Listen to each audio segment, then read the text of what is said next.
दुनिया में जितनी भी बड़ी कंपनीज बनी हैं पिछले कुछ सालों में, हमने उन सब में एक चीज़ हमेशा कॉमन देखी है कि उनके फाउंडर्स को रिज़ाइन करना पड़ता है बोर्ड के चलते।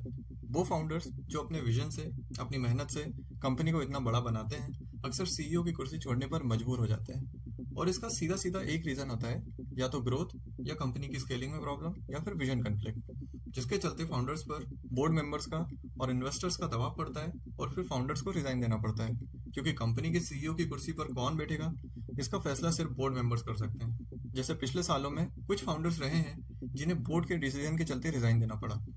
उनमें से स्टीव जॉब्स जो कि एप्पल के फाउंडर थे, जेरी यांग जो कि याहू के फाउंडर थे, जेक डॉर्सी जिन्होंने ट्विटर बनाया था जिसे अब एक्स भी बोला जाता है, और लास्ट में ट्रेविस कैलनिक जो कि उबर के फाउंडर रह चुके हैं। और ना जाने कितने फाउंडर्स ऐसे भी रहे हैं। अगर बात करें स्टीव जॉब्स की, तो 1985 में बोर्ड मेंबर्स ने स्टीव जॉब्स को निकाला क्योंकि उन्होंने सीईओ जॉन स्कली से झगड़ा कर लिया था। मैकिन्टॉश और लीसा प्रोडक्ट के पुअर सेल्स के बाद उनका रोल चेंज हुआ और बोर्ड ने जॉन स्कली का साथ दिया। वही बात करें जेरी यांग की, तो उन्हें भी बोर्ड ने सीईओ की पोजीशन से हटाया क्योंकि माइक्रोसॉफ्ट के $44 बिलियन के एक्विजिशन ऑफर को जेरी ने रिजेक्ट कर दिया था, जिससे कि बाद में कंपनी की वैल्यू गिरी और परफॉर्मेंस भी खराब हुई। और इसके बाद बात करें ट्रेविस कैलनिक की, तो 2017 में ट्रेविस कैलनिक जो कि उबर के फाउंडर थे, उन्हें भी बोर्ड और इन्वेस्टर्स ने फोर्स किया था रिजाइन करने के लिए। रीजन था स्कैंडल्स जैसे sexual harassment, allegation, toxic culture और #डिलीट उबर कैंपेन की वजह। लेकिन इन सब में आज भी एक ऐसी कंपनी है जो कि $1 ट्रिलियन कंपनी है, पूरा मार्केट कैप्चर करती है, जिसके फीचर्स और ऐप हर किसी ना किसी के फोन में मिल जाएंगे। यहाँ तक कि आप ये वीडियो भी अभी उसी कंपनी के एप्लीकेशन के थ्रू देख रहे हो। फिर भी इस कंपनी के फाउंडर्स को आज तक कोई भी बोर्ड या इन्वेस्टर्स उनकी पोजीशन से हटा नहीं पाया। हम बात कर रहे हैं गूगल की, क्योंकि गूगल के फाउंडर्स लैरी पेज और सर्गी ब्रैन ने एक ऐसा सिस्टम बनाया है जिससे कि वो आज भी सीईओ नहीं है, लेकिन फिर भी कंपनी को पूरा कंट्रोल करते हैं 51% वोटिंग पावर के साथ, जिससे कि कोई उन्हें हटा नहीं सकता। पहले ये समझते हैं कि फाउंडर्स जिनकी कंपनी होती है, जिनका आइडिया होता है, जिन्होंने अपनी मेहनत से कंपनी को इतना बड़ा बनाया होता है, वो अपनी ही पोजीशन से कंट्रोल कैसे खो देते हैं। इसका सीधा सा आंसर है शेयर्स। जिसके पास जितने ज़्यादा शेयर्स होंगे, उसके डिसीजन कंपनी में उतने ज़्यादा मैटर करेंगे कि कौन सीईओ बनेगा या कौन क्या करेगा। अब ये शेयर्स का मतलब क्या होता है, इसको आप सिंपल डेफिनेशन में समझिए। एक कंपनी चलाने के लिए बहुत सारे पैसे चाहिए होते हैं। जब कंपनी उस टोटल पैसे को छोटे छोटे हिस्सों में बांट देती है, तो हर हिस्से को शेयर्स कहते हैं। जैसे सोचो, एक बड़ा पिज़्ज़ा है, पिज़्ज़ा के हर स्लाइस को हम शेयर्स मान रहे हैं। अगर तुम्हारे पास 2 स्लाइस हैं, तो तुम पिज़्ज़ा के उतने हिस्से के मालिक हो। अब शेयर्स को खरीदने पर 2 तरह की पावर मिलती है। पहली तो वोटिंग पावर, जिससे कि कंपनी के बड़े डिसीजन जैसे न्यू सीईओ चुनना या मार्केट में अगला प्रोडक्ट कौन सा होगा, इन सब में वोट देने का पावर मिल जाता है।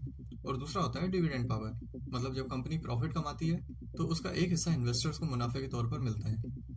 अब ज़्यादातर कंपनीज में क्या होता है, अगर आपके पास एक शेयर है तो आपके पास एक वोट देने की पावर होती है, मतलब 1 शेयर इक्वल टू 1 वोट। लेकिन गूगल के फाउंडर्स ने पूरा कंट्रोल अपने पास रखने के लिए इससे 3 हिस्सों में डिवाइड किया है, class A, class B, class C. अब जो क्लास ए के शेयर्स हैं, जिनका नास्डैक के ऊपर टिकर सिंबल GOOGL है, उनकी वोटिंग पावर बाकियों की तरह होती है। जैसे कि एक शेयर का मतलब एक वोट, और उसमें आम लोग और बड़े इन्वेस्टर्स जैसे कि वैनगार्ड और ब्लैक रॉक जैसी कंपनी शामिल है। फिर आते हैं क्लास सी के शेयर, जिनका टिकर सिंबल GOOG है, जिनका वोटिंग पावर 0 होता है, मतलब इनके पास कोई पावर नहीं होती, और इन शेयर्स को ज़्यादातर आम लोग और एम्प्लॉयज़ को स्टॉक के फॉर्म में दिया जाता है। और सबसे लास्ट में आते हैं क्लास बी के शेयर्स, जिनका कोई भी टिकर सिंबल नहीं होता, और इन शेयर्स की वोटिंग पावर भी ज़्यादा होती है, मतलब 1 शेयर इक्वल टू 10 वोट के बराबर होता है, जो कि सबसे ज़्यादा फाउंडर्स और कुछ इनसाइडर्स के पास होता है। अब यहाँ पर जब मैंने कहा इनसाइडर्स, तो इसका सीधा सा मतलब है कि ये वो लोग होते हैं जो कंपनी की सीनियर पोजीशन पर होते हैं, या जिनके पास कंपनी का बहुत बड़ा हिस्सा होता है, जैसे कि 10% से ज़्यादा वोटिंग राइट। इनके पास ऐसी जानकारी होती है जो आम पब्लिक को नहीं पता होती, जैसे कि कंपनी नया प्रोडक्ट कब लॉन्च करेगी, या कोई बड़ा लॉस होने वाला है, और बाकी सब। गूगल अल्फाबेट में देखा जाए तो इनसाइडर्स को 3 कैटेगरीज में बांट सकते हैं। पहले फाउंडर्स, लैरी पेज और सर्गी ब्रैन, ये सबसे बड़े इनसाइडर हैं क्योंकि ये बोर्ड मेंबर्स भी हैं और क्लास बी शेयर्स के जरिए पूरा कंपनी को कंट्रोल करते हैं।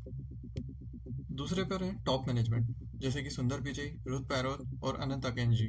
इन्हें हम प्रोफेशनल इनसाइडर्स भी कह सकते हैं क्योंकि ये डेली काम संभालते हैं। और तीसरे आते हैं अर्ली इनसाइडर या पुराने लीडर, जैसे कि एरिक श्मिड, जो कि गूगल के पुराने सीईओ भी रह चुके हैं, वो भी एक बड़े इंसाइडर हैं जिनके पास क्लास बी के भी शेयर्स रहे हैं और आज भी एक बड़ा नंबर शेयर्स का होल्ड करते हैं।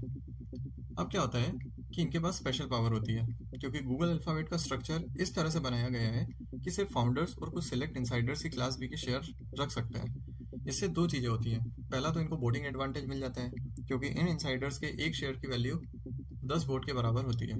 और दूसरा विजन, ताकि बाहर का कोई भी इन्वेस्टर्स, चाहे वो कितना भी अमीर क्यों ना हो, कंपनी के विजन को बदल ना सके।